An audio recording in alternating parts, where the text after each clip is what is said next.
The footage was grainy. Night vision green bathed the figures moving across the screen. Silent shadows slithering through the darkened corridors of Ouagadougou's presidential compound. But the audio feed, barely a whisper, captured it all, confirming. A voice said in accented French, "The package is in place. Stand by for extraction." At precisely 2:47 a.m., an elite detachment of masked men, clad in black, heavily armed, their insignia absent, breached the western perimeter of the palace. The camera feed, leaked just hours later by Russian military intelligence, which stunned the continent and the world. It exposed a secret operation, a foreign-backed assassination plot to remove Burkina Faso's revolutionary leader, Captain Ibrahim Traoré, in a silent coup. And at the heart of it, the United States. The screen then cut to black. What followed was not chaos. Not immediately. What followed was silence. A tense, shuddering silence. The kind that always comes just before the scream. But then came the transmission that changed everything. Operation is compromised. Russian units on the ground. We've been made. A Russian Special Forces unit, stationed on Burkina soil for training exercises, had intercepted the plot minutes before execution. It wasn't just an attempted coup. It was a geopolitical earthquake. Viewers across the world reeled as the footage spread online. First through encrypted telegram channels, then rapidly into Western outlets that scrambled to reframe the narrative. But the footage was raw, undeniable. It showed American operatives, high-ranking local collaborators, and satellite uplinks that traced directly back to AFRICOM. A coup was stopped at the last second. But the question was, how deep did the betrayal go? And why now? If you're just joining us, hit that like button and subscribe immediately, because this is not just a story of spies and secrets. This is the untold battle for African sovereignty, for dignity, for survival. And what happens next will shake everything. Because as the sun rose over Ouagadougou, Captain Ibrahim Traoré was already preparing for war. Not just against foreign powers, but against enemies inside his own camp. Stay with me. Now let's go back to the fire, the dust, the moment this all began. 3 years earlier, the streets of Bobo del Lasso were choked with dust and rage. The people were tired of corruption, of fear, of puppet presidents playing handshakes in Paris while jihadists tore through the Sahel. Burkina Faso, once proud, once fearless, had become a pawn, its sovereignty bleeding out like slow poison. And in the heart of that chaos stood a young man in uniform, not a general, not a politician, a soldier, Ibrahim Traoré. 22 years old when he first saw comrades ambushed in the north. He'd returned from Mali, hardened, quiet, with a clarity of purpose, not for power, but for redemption. Burkina Faso bleeds because its leaders kneel, he once whispered to a fellow officer. We will not kneel. He wasn't the first to rise. Thomas Sankara had tried. A generation earlier, the charismatic African Che electrified the nation with a vision of self-reliance, of dignity.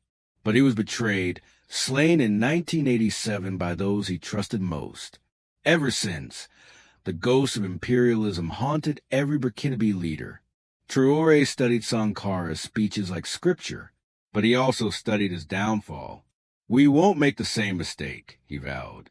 In late 2022, when the government collapsed under the weight of its own failures, and the people cried for leadership, it was Traoré, calm, deliberate, who stepped forward, not to seize power, but to shield his people. And that's when the shadows began to move. AFRICOM increased its presence. French forces, once hailed as protectors, became a source of protest. CIA assets embedded themselves into NGOs, defense committees, media groups. But Traoré refused to play the game.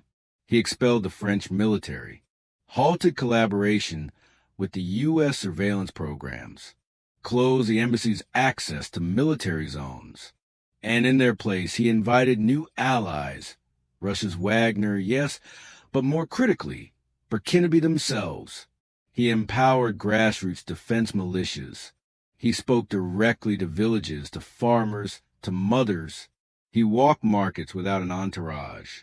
To the youth, he became more than a soldier. He became a symbol.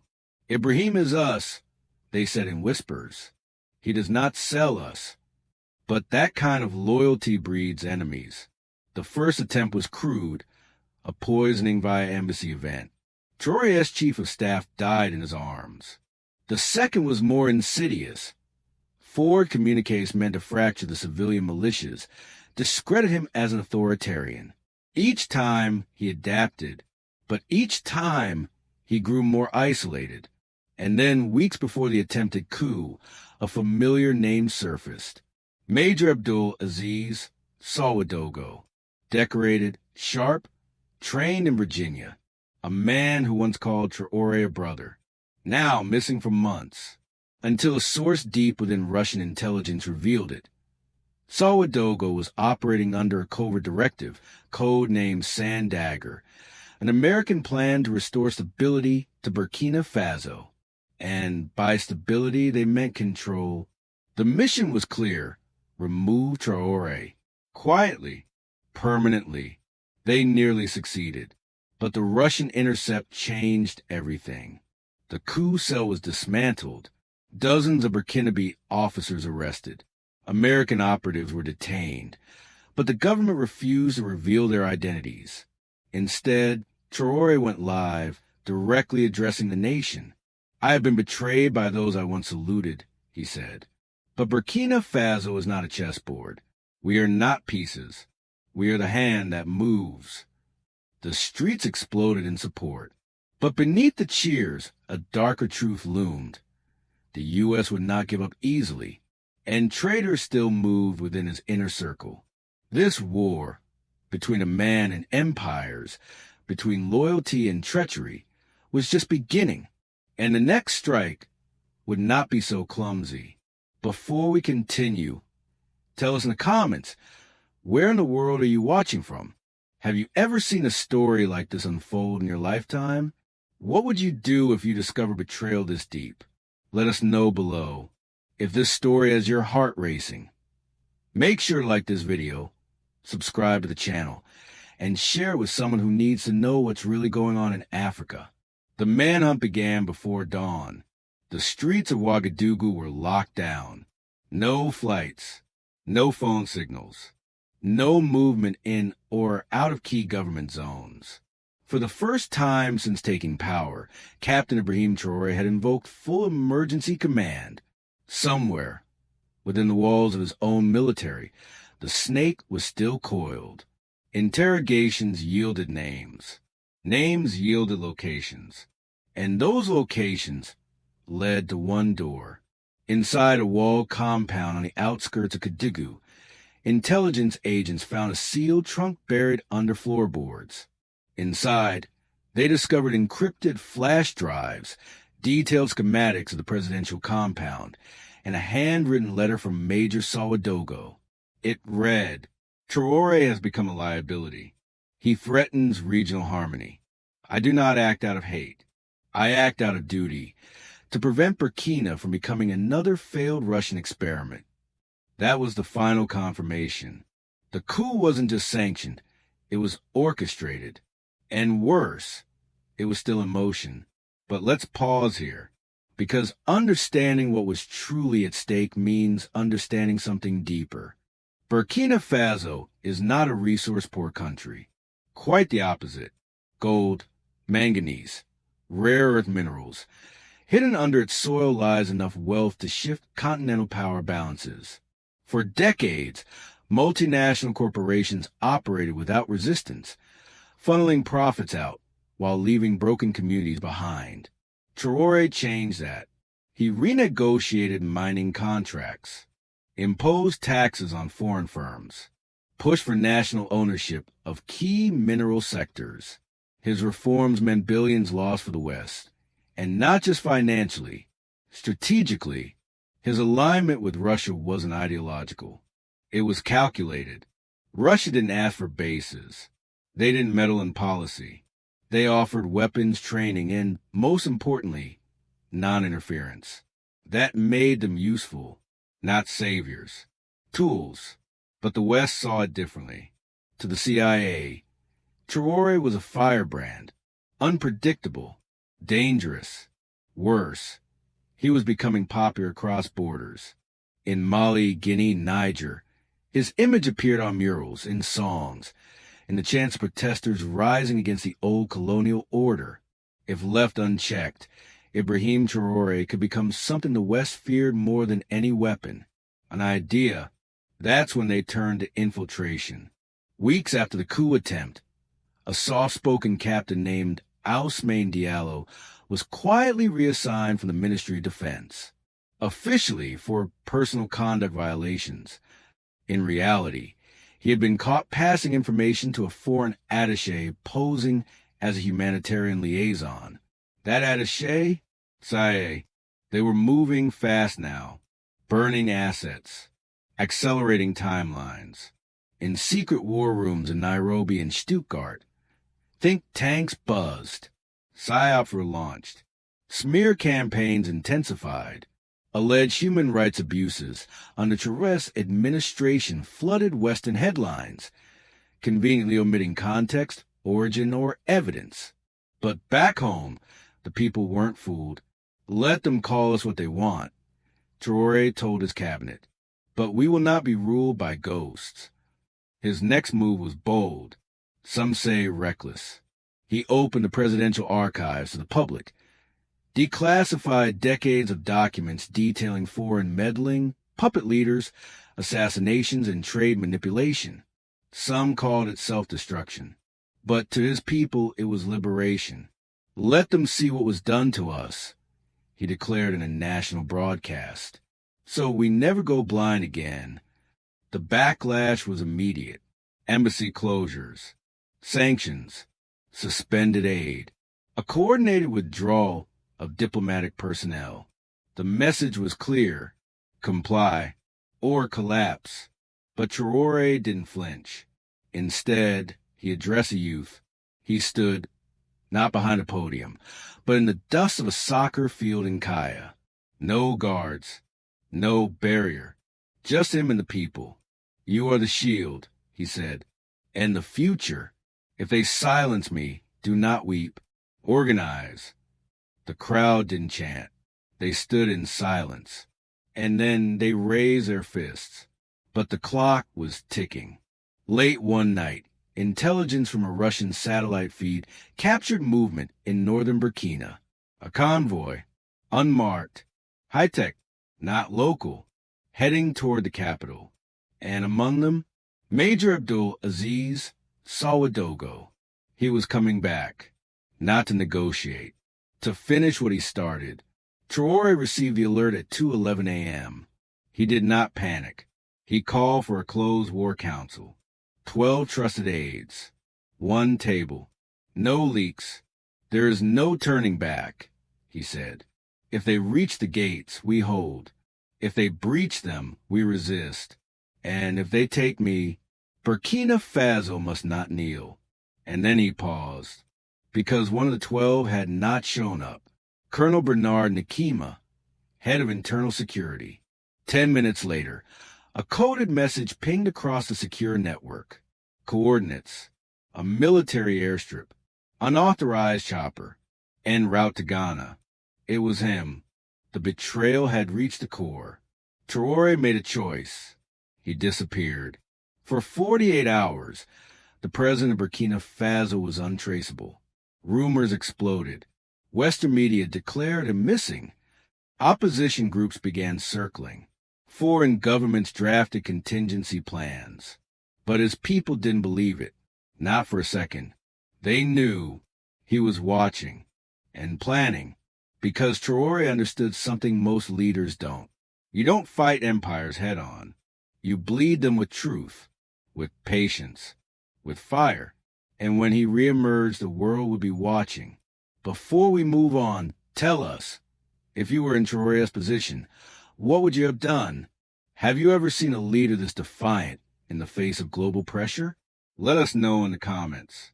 The sun was setting when he returned. No convoy, no camera crews, just the rhythmic growl of a single all-terrain vehicle approaching the outskirts of Ouagadougou. Captain Ibrahim Traoré stepped out, dust clinging to his boots, a battered radio in one hand, his eyes hidden behind worn tactical shades. Word traveled faster than any broadcast. He's back. From the university dorms to the barracks, from marketplaces to mosques, the news ignited like wildfire. But Traoré wasn't back to celebrate. He was back to strike. Because while the world scrambled to predict his next move, he had already set it in motion. A trap, months in the making. When the coup was first uncovered, Traoré had quietly begun feeding false intelligence into compromised channels. It was a dangerous gamble, one that required him to vanish from the public eye, even as it invited chaos. But the bait worked. Major Ouagadougou's convoy, now deep inside Burkina Faso, was no longer operating under stealth. Believing Traoré was either dead or politically neutered, the faction moved swiftly toward the capital, coordinating with foreign satellite support and rogue officers still embedded in national command structures. They had no idea they were being watched. Russian drones, civilian militias in plain clothes, hackcoms, even sympathetic informants inside the American base in Niamey. Traoré had built a web, not of soldiers, but of citizens. This was not a counter-coup. It was a counter-revolution.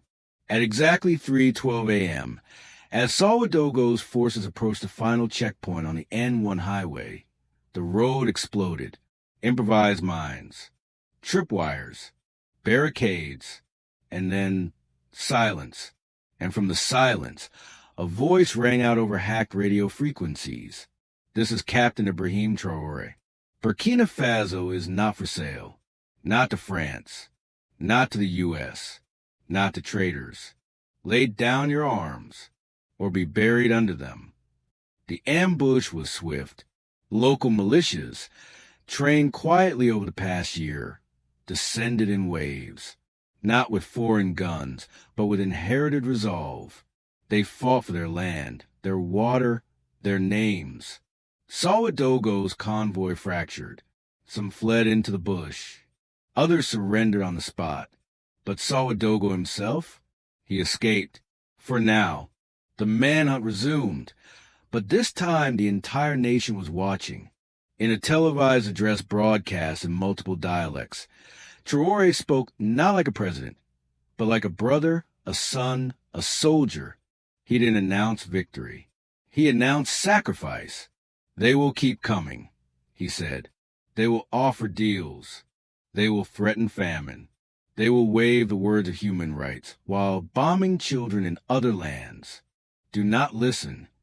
His voice cracked, but not with fear, with fury. Our generation is the wall. We are the dam. After us, they do not pass. Within hours, solidarity marches erupted across the Sahel, in Mali, in Niger, even in parts of Chad. The flags flew not in unison, but in defiance. Burkina was no longer alone, but the empire wasn't done. A week later, a new campaign began, covert, digital, and devastating. Social media blackouts. Deepfake videos of Traoré allegedly abusing power. Alleged defections within his ranks. Then came the economic war. Frozen accounts. Sanctions. Disinformation spun into human rights reports. Foreign NGOs began withdrawing, citing instability. Traders panicked. The markets wobbled. Food prices spiked. This was no longer just about one man. It was Burkina's spirit under siege.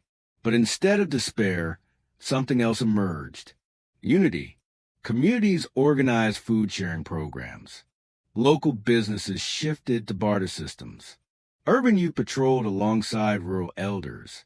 Artists painted murals with the slogan, "Sovereignty or Death." And on the 17th night since his return, Traore stood before a bonfire in the northern province of Utenga. Thousands gathered. Women ululated. Children climbed trees to catch a glimpse. Traore spoke only once that night. You do not need me to lead, only to light the way. The rest is you. The flame reflected in his eyes. But the final reckoning came not on a battlefield, not in a bunker. It came at the airport.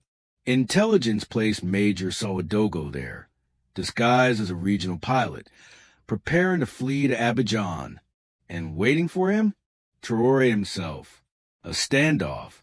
No cameras. Just two former brothers, face to face. Witnesses say Sawadogo laughed. You really think you've won? You've bought time. That's all. Traore didn't flinch. I bought us breath. Enough to build a storm. And then, without raising a weapon, he turned his back. Sawadogo lunged. The bullet tore through the silence. Not fired by Traore, but by a former Sawadogo loyalist who had seen enough. Betrayal answered by betrayal. The coup was over. The months that followed were hard. No miracle deals. No sudden wealth. But there was something different now. A stillness. A strength. The nation, bruised but unbowed, began to rebuild on its own terms. Burkina Faso became more than a country. It became a signal. To the youth across Africa, to the exploited, to the forgotten, that sovereignty is not granted. It is taken and defended and paid for in sweat, blood, and the courage to stand alone if necessary. So now we ask you, was Traore right to refuse Western aid? Was it madness, or the only path to true independence? What would you have done? Drop your thoughts in the comments. Let the world see that you're not asleep. Let them know you're watching. And if this story moved you, like the video, subscribe to the channel, and share it with your family, your community, your classmates, your comrades. Because the fight for Africa is not over. It's just begun.